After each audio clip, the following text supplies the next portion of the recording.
Assalomu alaykum, hurmatli kuzatuvchilar. Bugungi suhbatimiz CNC Electric brendini ECM3 avtomat o'chirgichi va unga chiqarilgan qo'shimcha aksessuarlari haqida bo'ladi.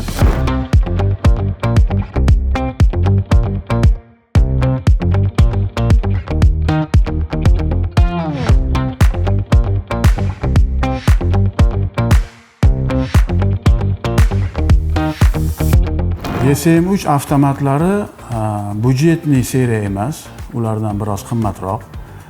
Lekin shu qimmatligiga yarasha qanday afzalliklari bor? Oddiy budjet lineykadagi quyma korpusli avtomatlardan deyilsa, keling shuni birma-bir ko'rib chiqamiz. Xo'p, demak, eng birinchi farqi budjet lineykadagi avtomat o'chirgichlardan eng birinchi farqi nima? Bunda mana ko'rishingiz mumkin. Anchayin takomillashgan elektron uzgich turibdi.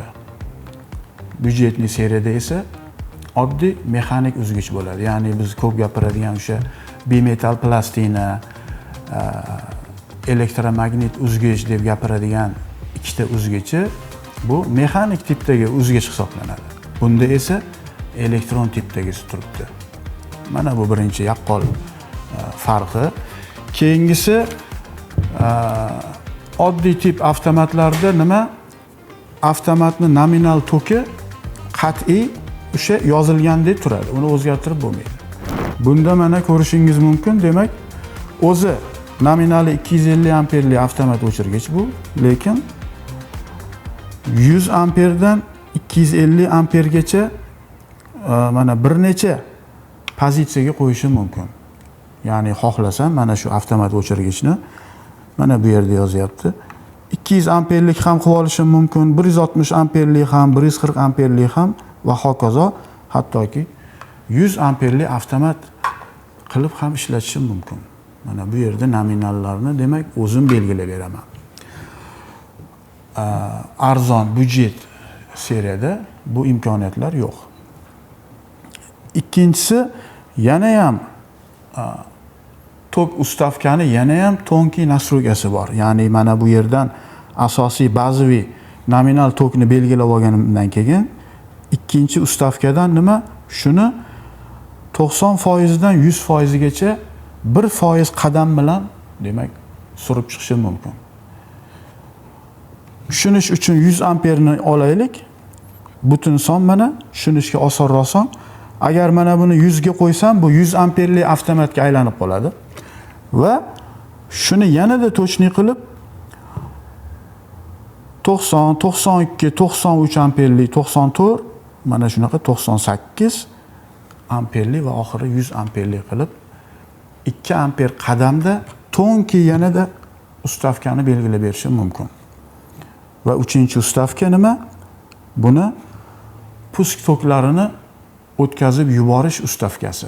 Ya'ni modulli avtomatlardan bizga ma'lumki, modulli avtomatlarda toifalar bo'ladi.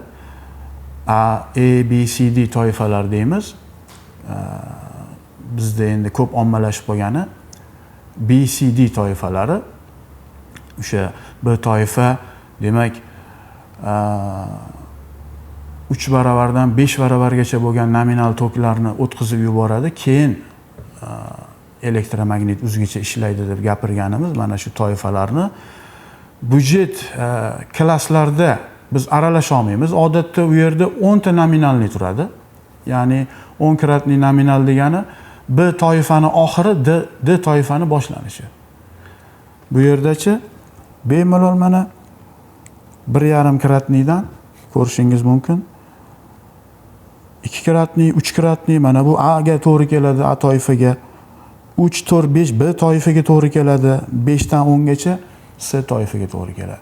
Bemalol o'zim masalan pusk tokiga ega bo'lgan dvigatellar, transformatormida yana nimalarnidir yoqqanimda o'sha pusk toklarini o'tkazib yuborib, keyin normal ishlab turishini o'zim belgilab bera olaman bunda.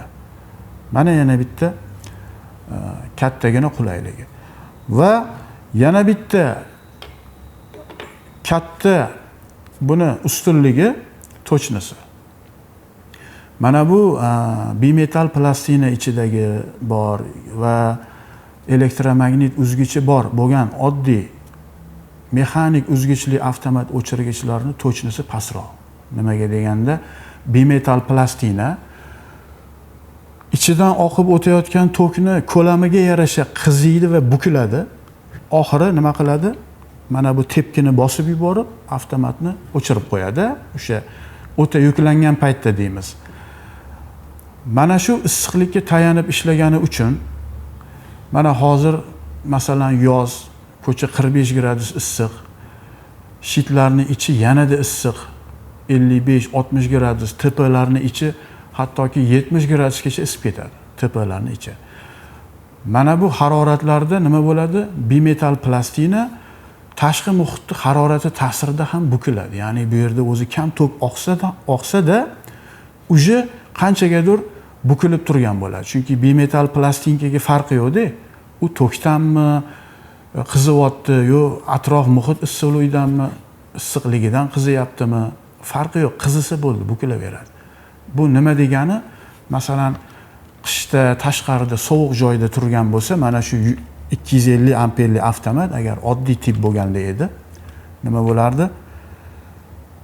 260 amperda ham o'chmas edi, 270 amperda ham o'tmas edi. Muzdek muhitda turgani uchun oqayotgan tok bimetal plastinani harorati bilan bir tomonga qiyshaytiraman deganda atrof havo o'zini sovuqligi bilan uni orqaga qaytarib mana shunaqa ozgina iskajeniya beradi, xatolik beradi. Va aksincha issiq joyda tepalarni ichida tursa bu hali 250 ga yetmasdan masalan 210 amper bo'lishi bilan o'tib boradi. Chunki tepani ichidagi o'ta baland harorat o'z harorati bilan bimetal plastinani biroz uji qiyshaytirib qo'ygan bo'ladi.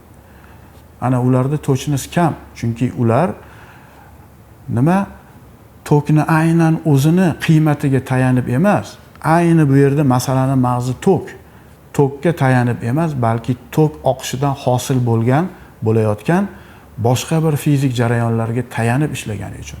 Bu esa tokni ayni o'ziga tayanib ishlaydi, shuning uchun juda ham точный hisoblanadi. Qanday qilib? Demak, har bitta fazada mana bu yerda nima turibdi? Точный bo'lgan transformator toki turibdi. Kichkina transformator toklar turibdi har birida.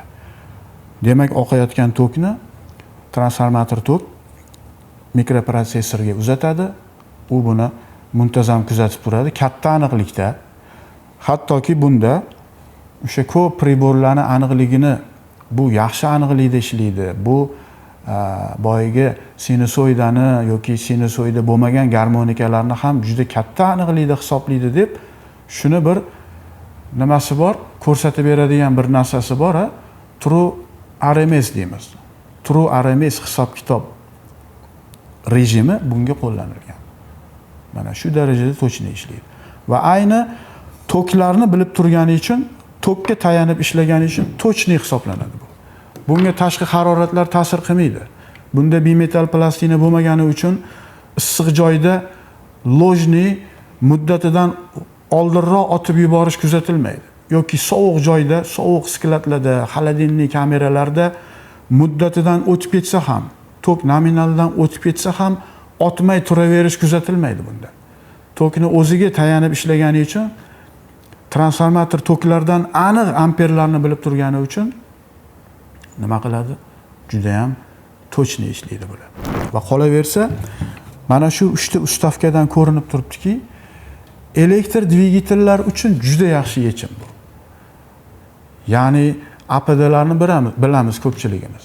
Kichik mana dvigatellarga APDlar olib yuramiz. APDlar odatda 80 ampergacha bo'ladi, ko'pi.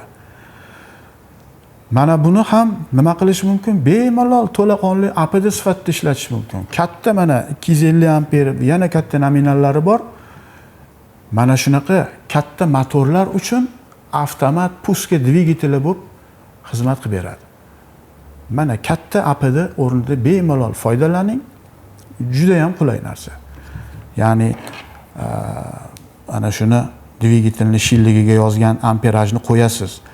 Hattoki 172 amper yozilgan bo'lsa, standart qatorda 172 amperni topa olmaysiz. Bundachi mana buni 170 ga qo'yasiz va mana bu yerda tonkiy nastroykasidan ana o'sha 172 amperga ham qo'yasiz va dvigatelni bir yoqqaningizda buni pusk toki masalan katta emas ekan.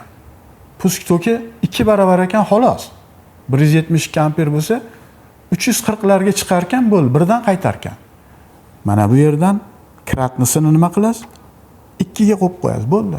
Mana shunaqa qator qulayliklari bor. Juda ham zo'r, tavsiya qilaman. Ayniqsa dvigatellar uchun juda zo'r yechim. Mana buni olasiz, bo'ldi. Bitta kontaktor olasiz, bo'ldi, ishingiz bitadi. Avtomat o'chirgich va tagida kontaktor turadi, bo'ldi. Yana qo'shimcha qilib bunga nima bor? Bunga mana bir qator juda qulay aksessuarlar ham chiqqan. Juda qulay aksessuarlar. Mana sekin keling. Ochamiz korobkalarni va mana birinchi duch kelgandan boshlaylik. Mana eng birinchisi. Eng birinchisi demak, mana bunaqa mexanizmi bor. Oldiga o'rnatiladi va nima qilinadi? Yonidan ko'rsatsam, mana bu yerga o'rnatilib va kulachkoviy mexanizmga ulanadi-da bu. Mana bu yerdan turib o'chirib yoqish mumkin.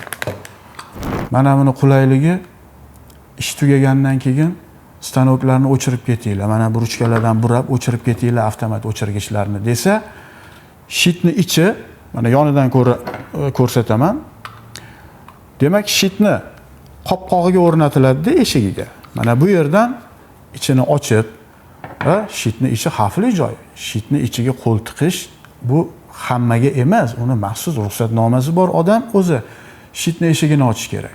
Mana buni endi xohlagan odam, elektrik emas odam ham qo'rqmaydi ham, shitni ichiga qo'lini suqmagani uchun mumkin ham bu. Bunga taqiq ham yo'q qonun qoida tomonidan. Demak, bemalol o'chirib yoqadi. Mana bu uzunlari ham bor buni. Bizni shitimiz chuqur bo'lsa-chi, bu mana o'rnatilgan bo'lsa, shitni glubinasi masalan 35 sm ga ekan. Bizda shit yanada chuqurroq yoki bizda sayozroq. Bizda mana shuncha shitimizning glubinasi desa, bemalol mana bu nima qirqib tashalib, xohlagancha, xohlang bunday qiling, xohlang mana bunday. Mana shu diapazonda nima qirqib temir arradanmi, bolgarkadanmi o'zingiz o'lchab, xohlagan uzunlikka qo'yib olasiz. Buni ichidan uzun chiqadi odatda, uzun o'sha har xil uzunlikdagisi bor. Mana bu bitta o'ziga yarasha joyi kelganda o'ta qulay, o'ta bir yaxshi narsa-da bu. Shit ichini ochishga qo'rqaman deydiganlar. Mana bu bitta masala. Ketdi. Ana endi xohlasak qo'shimcha kontaktlar. O'sha mana 3 ta simli, standartni, mashhur com, umumiy, normal open, normal closed. Normal ochiq, yopiq deymiz va общий com deymiz. Mana shunaqa qo'shimcha kontaktlar. Bu nima uchun? Ochib turib mana bu yerda maxsus o'zini cho'ntakchalari bor. Zasholkalari bor. O'rnatasiz, shiq etib ichiga kirib oladi va yonida chiqarib olib nima? Sxemalarda signalli lampalar, o'ziga xos nima? KPI deymiz, kontrolniy izmerительный приборы avtomatika degan bir soha bor, yo'nalish bor. Ana KPI sxemalarini qilishga ba'zida juda ham kerak va qulay narsalar. Ya'ni bu nima qiladi? Avtomatni aynan mana shu yoqish, o'chirish ruchkasini ichkaridagi rechagiga, yo'liga qo'yib qo'yganda, yoqilganda bosiladi, o'chganda chiqib qoladi. O'z navbatida mana bu simlarda nima bo'ladi? Masofadan turib buni uzaytirib olib ketiladi. O'sha operatorning xonasiga olib borib qo'yiladi va operator xonasida o'tirgan holda mana shu avtomatlarni sostoyanasini bilib o'tiradi. Ya'ni holatini, ochiqmi, yoqiqmi bu. Avtomatning holatini demak sim orqali dispetcher bo'limiga, operatorning xonasiga uzatadi. Mana bu qulaylik va o'sha operator uzoqda o'tirgan holida nima qilish mumkin? Buni o'chirish mumkin. Nezavisimiy rassipitel deymiz. Ya'ni mustaqil uzgich bo'lar ekan o'zbekchasi. Demak, bu nima? Bir katushka, solenoid, ishchi kuchlanish bunga berganingizda nima qiladi? Mana bu o'rtada turgan bolg'achasi birdan otilib chiqadi va bu yerdagi tepkini bosib yuboradi. Operator uzoqda o'zini xonasida o'tirgan holida va qarab o'tiribdi, oynali joy, masalan, ishlab chiqarishlarda bo'ladi bu stanoklarda bir nimadir bo'ldi, tutun chiqib ketdi, yo bir narsalar izidan chiqib ketib, mana bunaqa betartiblik bo'lganini ko'rib qolishi bilan nima qiladi? O'shanga taalluqli avtomat o'chirgichni birinchi tokdan uzish kerak-da. Avtomat o'chirgichni nima qiladi? Yonida birdan qidirib qolmay, osonroq bosilsin deb odatda u yerga mana bunaqa gribok deymiz, qo'ziqorin degan bir mana bunaqa qaramasdan ham tez bosiladigan avariyli knopkalar bor, ko'rganmiz, shakli qo'ziqoringa o'xshagani uchun gribok deyiladi. Qizil, kattagina bo'ladi. Birdan o'shani bosadi, bunga signal keladi va nima? Avtomat o'chirgichni ottirib yuradi. Mana bunaqa qulayliklari bor. Juda ajoyib. Va yana keling, yana ochamiz.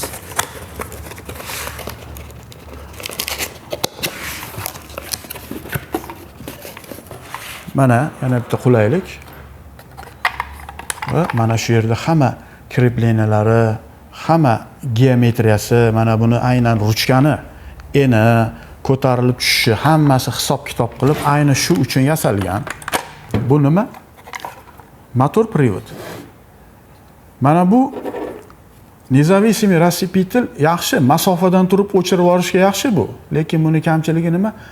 Faqat tepkini tepib o'chirib beradi xolos. Mana bu magnit maydondan ta'sirlanib, mana bu bolg'acha otilib chiqadi-da, ichkaridan tepkini tepib, turtki berib buni ottirib yuboradi. Bu ishi zo'r, lekin nima? Qayta yoqa olmaydi. Motor privod. Bu endi nima? Ikkita tomonga ham ishlayveradi. Yoqadi ham, o'chiradi ham, buni ham demak kilemligi bor. Ishchi kuchlanish berilsa motor aylanadi va nima? Avtomatni operator o'tirgan xonasida endi nafaqat mana buni qimmatroq variantida, bu faqat o'chirishga bo'lsa, bu bemalol o'chiradi ham, yoqadi ham. Uzoqda turib boshqaraveradi. Xo'p, nega uzoqda turib, nega operator o'z xonasidan deb bunga urg'u berib gapiryapman? Nimaga o'zini kelib yoqsa bo'lmaydimi? Degan savol bo'lsa, nimaga biz buni sotib olishimiz kerak? Mana kelib yoqaveramiz o'zidan. Qolaversa shitni deb eshigi ochilishi xavfli bo'lsa, mana bunaqa shitni eshigiga o'rnatilib, ichkaridagi narsani o'chirib yoqib beradigan mexanizmlar chiqqan ekan. Shuni o'zi yetardi, nega biz buni sotib olishimiz kerak deyilsa, ba'zi korxonalar bo'ladi. Umuman shitni oldiga kelish mashaqqat yoki agressiv muhitli korxonalar bor, juda ham bu yerda chang bo'lishi mumkin, ko'mirni changi, nimadir paxta titiladigan sexlarda paxtani tolalari uchib yurishi mumkin. Kimyo zavodlari bor, borib uni u xonalarga kirib chiqquncha odam, masalan, allergiyasi bor odammi, unisi qo'zg'aydi. Umuman kimyoviy zaharlanib qolishi mumkin bo'lgan joylarda albatta masofadan bir alohida hech narsa kirmaydigan, germetik, yorug', qulay xonalarda o'tirgan operator masofadan uni boshqargani albatta yaxshi bu. Ba'zi joylarda juda ham kerak bu. Mana shunga nima? Motor privodi ham bor, yana bitta qulaylik. Va yana ochamiz yana yana bitta juda ham qulay va hozir g'arbda o'sha rivojlangan davlatlarda tendensiya bo'layotgan, qulaylik, yo'nalish bo'layotgan yana bir narsa nima? Mana bunaqa kontaktlarni demak shtir ko'rinishiga o'tkazib, xuddi o'zimizning rozetkaga vilkani suqqanimizda, Mana vilkani o'sha uchiga o'xshab ketadi. Demak, mana bu kilemlikka o'sha kabel, nakonechnikli kabel qotirilmaydi-da. Bu yerga mana bular qotiriladi, shtirlar. Mana avtomatni demak orqasidan chiqib turadi buncha bo'lib. Yaxshilab 6 ta shtir har bir fazaga ikkitadan qotirib olinadi va buni nimasi bor? Gnezdosi bor.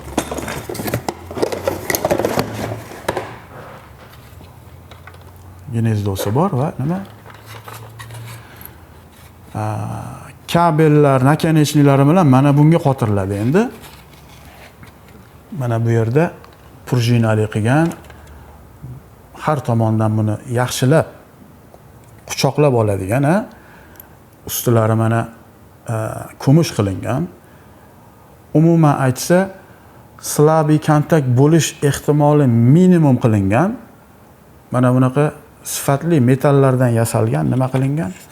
Mana o'sha rozetka, vilkaga o'xshagan shtir va uni quchoqlab oladigan gnezdolar qilingan. Demak, shunda nima bo'ladi? Nimaga bu tendensiya bo'layapti G'arbda, rivojlangan mamlakatlarda? Birinchidan, ma'lumki, har bir zanjirda nima bo'lish kerak? Yo razvedenitel, yo rubinlik umuman ko'rinib turgan uzilish, vidimiy razriv deymiz. Vidimiy razriv bo'lishi shart. Avtomat o'chirgich eng oxirgi avlod bo'lmasin, eng takomillashgan seriya bo'lmasin, baribir avtomat o'chirgichni mana ko'rib tursa, ichi ko'rinmaydi.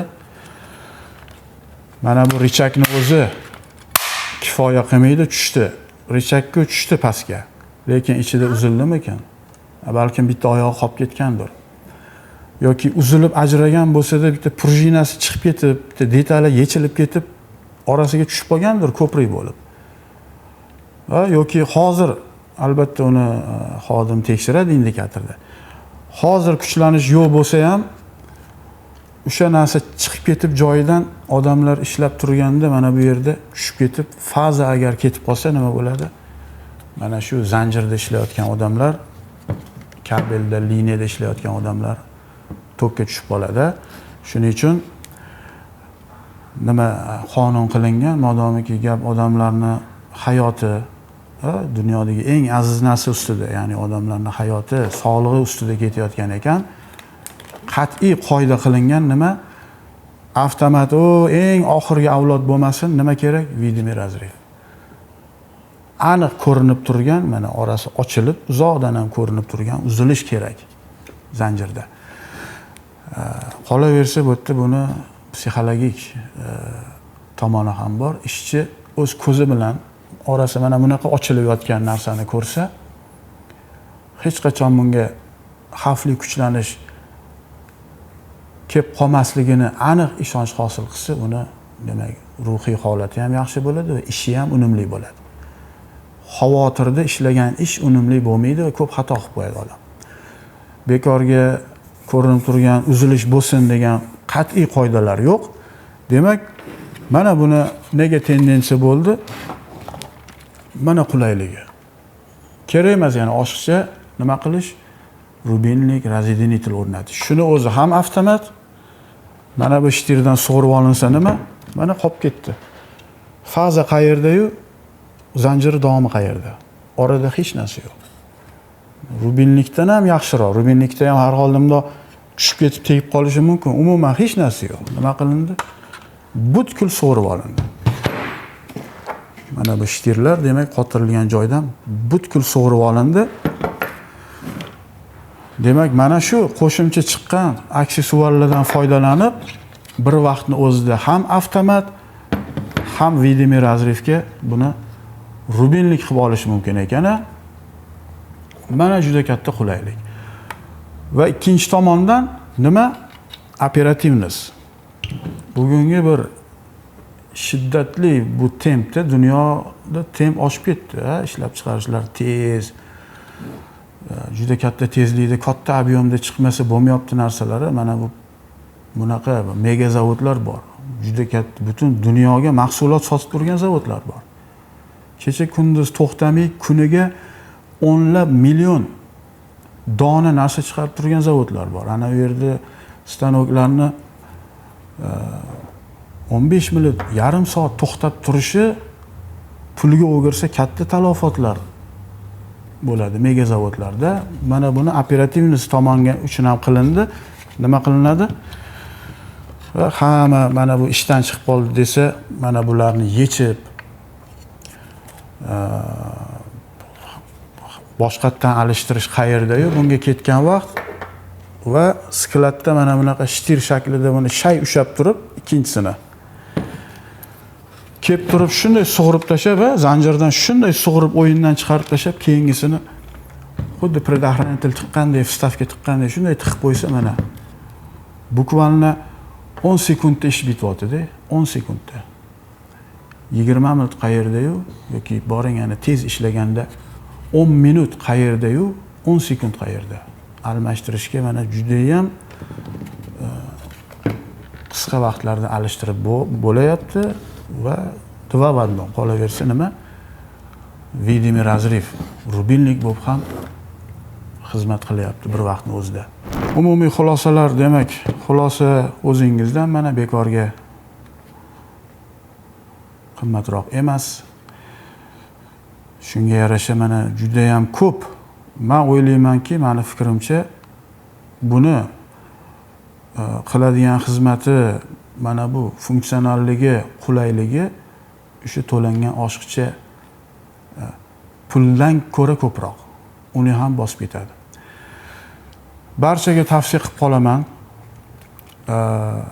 CNC elektrikni respublika bo'ylab barcha rasmiy do'konlarida bor.